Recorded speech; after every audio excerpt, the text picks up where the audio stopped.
বাংলার পূজার্চনা হোক বা বাংলার বিভিন্ন প্রবাদ, তার মধ্যেও কিন্তু রামের নাম উঠে আসে। এবং শুধু রামের নাম উঠে আসাই নয়, আমরা জানি ভূতের মুখে রাম নাম হোক, এরকম প্রবাদ প্রবচন হোক, বা রাম রাজত্ব, যদি আদর্শ রাজ্য প্রতিষ্ঠা করতে হয় তাহলে তার সঙ্গে রাম রাজ্যের তুলনা করা হয়, সেটাও এই বাংলাতেই। কিন্তু আজকে হঠাৎ 2025 সালে যখন 2026-এর বিধানসভা নির্বাচন একেবারে দোরগোড়ায়, তখন কি কারণে ইন্ডি এবং সিপিএমের, তাদেরই শরিক, ইন্ডি জোটেরই শরিক সিপিএমের এত অস্বস্তি হচ্ছে রাম রাজ্য বা রাম নবমী পালনে? এ রাজ্যে যদি পালন করা হয় তাহলে তাদের কিসের অস্বস্তি? হাওড়ার রামরাজাতলায় অতি প্রাচীন একটি রাম মন্দির রয়েছে, সেখানে পৌঁছে গিয়েছিলেন আমাদের প্রতিনিধি প্রসেনজিৎ। কি প্রতিবেদন তুলে ধরলেন দেখুন।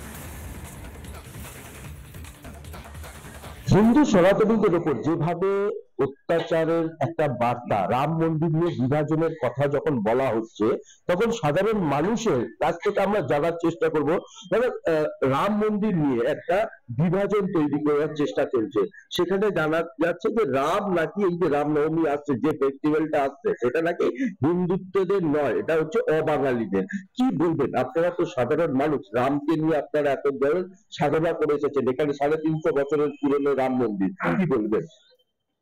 বক্তব্য হচ্ছে যে আমাদের ধর্ম আর রাজনীতি দুটো জিনিসকে একসঙ্গে মেলানো কোনো মতেই উচিত না। ধর্ম হচ্ছে আমার নিজের ভেতরকার ব্যাপার।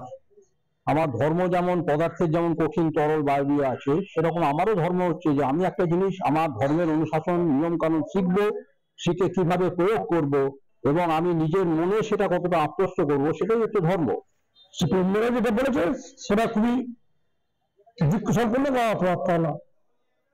আর একটা কথা হচ্ছে, সনাতনী হিন্দু কি অবাঙালি, এটাকে সনাতনী ধর্ম, হিন্দু বললে সনাতনী ধর্ম, এবং অবাঙালিটা সেটাও সনাতনী ধর্ম। কিছু ভুলভাল বলেছে, হ্যাঁ, ওনার কথাটা ঠিক না। এত আজকে যদি ওনার এই কথাটা ঠিক বলতে, তাহলে সাফ হয়ে গেল।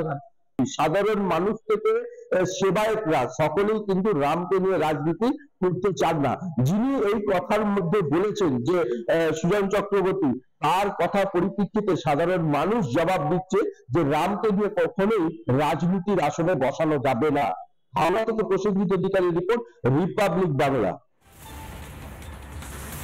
যার কথার প্রেক্ষিতে এত নিন্দা সর্বস্তরে, সেই সুজন চক্রবর্তী সিপিএম নেতা ঠিক কি বলেছেন রামনবমী নিয়ে শুধু। 1 কোটি লোক নাকি রামনবমীতে নামে, তো তাতে কি আসলো কেন? রামনবমী বাংলার কোনো উৎসব বলে কেউ মনে করে না, কোনোদিন ছিল। বিজেপি যতটাই করবে, তৃণমূল ততটাই করবে। বিজেপির রামনবমী তৃণমূলের রামনবমী, এবং তাকে কেন্দ্র করে বাংলায় অবাংলার দাম ধর্মের স্থান থেকে সরিয়ে নিয়ে রাজনীতির ধান্দায় যারা কাজে লাগাতে চান, তারা প্রকৃতপক্ষে ধর্মের কলুষতা করেন, অধর্মের কাজ করেন। আর সুজন চক্রবর্তী যা বলেছেন তার প্রেক্ষিতে বেলডাঙ্গার ভারত সেবাশ্রম সংঘের কার্তিক মহারাজ তিনি কি বলছেন শুনুন।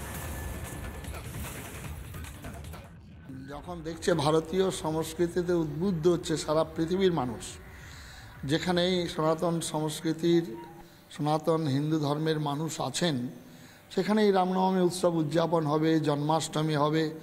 এটা 2-1 মানুষ বলে এটাকে রোধ করতে পারবে না।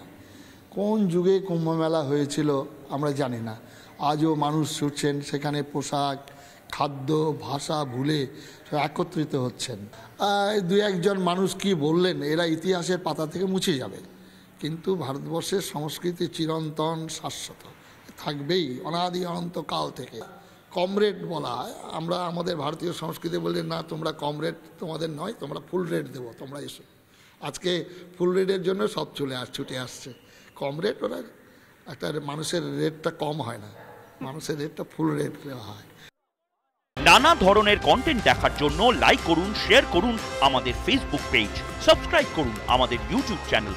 পাশাপাশি অন্যান্য ব্রেকিং নিউজের জন্য অবশ্যই চোখ রাখুন রিপাবলিক বাংলায়।